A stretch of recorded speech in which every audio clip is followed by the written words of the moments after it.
যুদ্ধের দশম দিনেও ঝাঁঝ আরও তীব্র। হরমুজ প্রণালীতে 10টি জাহাজে হামলা। সংবাদ সংস্থা সূত্রে খবর, বাহরিনে নতুন করে ইরানের ড্রোন হামলা পাঞ্চাল করেছে অন্যদিকে সৌদি আরব। ইতিমধ্যে নিহত খামেনেই পুত্র মোজতাবাকে ইরানের সর্বোচ্চ নেতা হিসেবে ঘোষণা করা হয়েছে ইরানের তরফে। এদিকে বিশ্ববাজারে ক্রমশ বাড়ছে অশোধিত তেলের দাম। প্রতি ব্যারেল পিছু অশোধিত তেলের দাম পৌঁছে গিয়েছে $108। 2020 সালে করোনার সময়ের পর সব থেকে বড় দৈনিক বৃদ্ধি আজ এই অপরিশোধিত তেলে।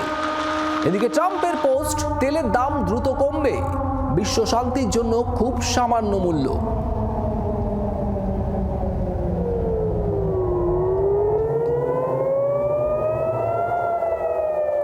দশম দিনেও জোর টক্কর চলছে, আর এই যুদ্ধের প্রভাব পড়েছে শেয়ার বাজারে একেবারে রক্তক্ষরণ বলা যায়, আর সেই রক্তক্ষরণ অব্যাহত।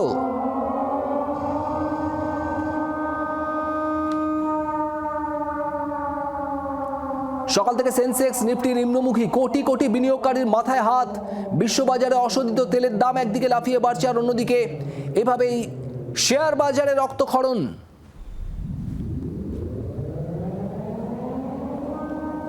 সেন্সেক্স নিফটি দুই সূচকই ক্রমশ নিম্নমুখী একেবারে সকাল থেকেই। গত কয়েক মাসের রেকর্ড ছাপিয়ে গিয়েছে। যেভাবে পতন হয়েছে আজ সেন্সেক্স এবং নিফটিতে, কোটি কোটি বিনিয়োগকারীর মাথায় হাত। এই পতন কোথায় গিয়ে দাঁড়াবে আজ দিনের শেষে? এখনো বেশ কয়েক ঘন্টা বাকি। যুদ্ধের প্রভাব বিশ্ববাজারে জ্বালানি নিয়ে একটা সংকট তৈরি হয়েছে, আর সেই জায়গাতেই কি এই সেন্সেক্স এবং নিফটিতে প্রভাব? রক্তক্ষরণ শেয়ার বাজারে। যে পরিমাণ পতন আজ সেন্সেক্স এবং নিফটিতে, তাতে কোটি কোটি বিনিয়োগকারীর মাথায় হাত।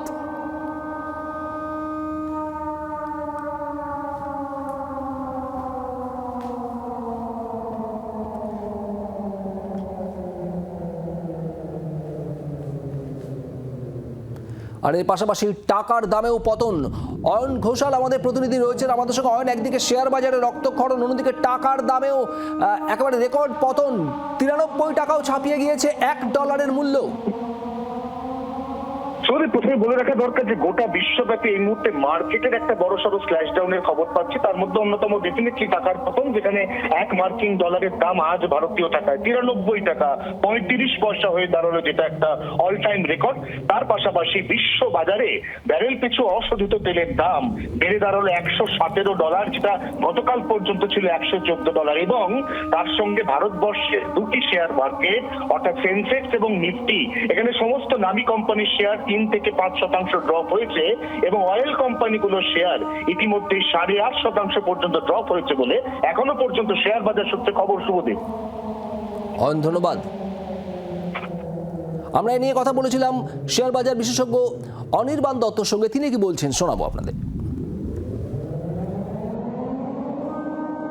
যে জায়গাটাকে টার্গেট করা হয়েছে মধ্যপ্রাচ্য, সেই মধ্যপ্রাচ্য হচ্ছে তেলের ভরকেন্দ্র, এবং ভারতবর্ষ শুধু নয়, সারা বিশ্বে যত তেল আমরা দেখি এই প্রান্ত থেকে ওই প্রান্ত যায়, সেটা হরমুজ প্রণালী হয়ে যেতে হয়। এই আন্তর্জাতিক স্তরে এমন একটা চাহিদার সংকট, যোগানের সংকট দেখা দিয়েছে, যেখানে প্রত্যেকটা দেশ তেল কিনবার জন্য ঝাঁপিয়ে পড়ছে। কিন্তু রাশিয়া থেকেই তেল কিনি, আমেরিকা থেকেই তেল কিনি, সেই তেলটা আনবার খরচ এবং সেই তেলটাকে এই ভারতবর্ষের বাজারে পরিশোধন করবার যে খরচ, সব খরচ মিলেমিশে কিন্তু তেলটা সত্যি সত্যি বহুমূল্য হচ্ছে।